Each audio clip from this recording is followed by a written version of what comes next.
Not much new can be credibly proposed by a three-term government. National's military boot camp detention for young serious offenders is not even new. It is reminiscent of the party's showpiece policy on law and order when bidding for power in 2008.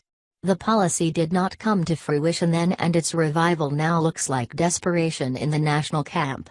With all the attention on Labour's new leader, and so much discussion of policies she has announced, National will be anxious to change the subject. A red meat announcement on law and order would be one of the first ideas that came to the minds of National's strategists. The proposition should be easy to understand, appeal to the great majority of voters, and be a policy Labour is likely to oppose. National has come up with two law and order proposals that fit the bill. One is boot camps, though the Prime Minister does not call them that. The other is a law allowing the police to impose instant $200 fines on the parents of children under 14 found on the streets unsupervised after midnight. The second deserves more discussion. The extent to which parents can be held responsible for what their children do unsupervised is a difficult question. But the fact that a child is unsupervised can be held against the parents. The law already places some reasonable demands on parents to ensure children are not left at home alone late at night without supervision. A young person must be aged 14 before they can babysit for younger children, and must be 16 before they can be solely responsible for younger children overnight. It seems reasonable, therefore, to extend that supervision rule outside the home.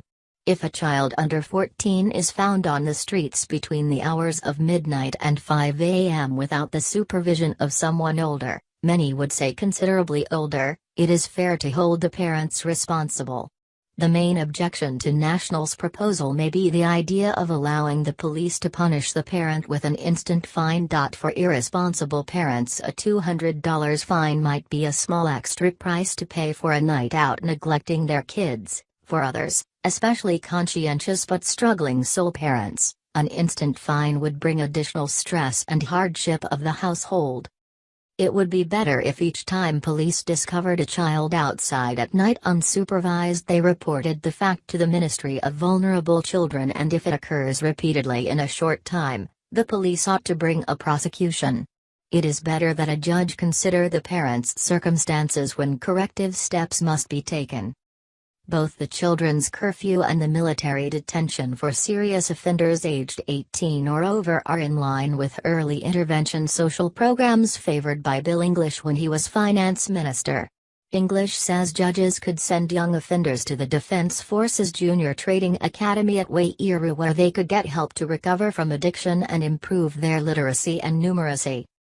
It sounds fine in theory, just as it did 9 years ago. But it did not eventuate then, and it is unlikely to excite voters now. Thanks for watching. Please subscribe my STC News channel.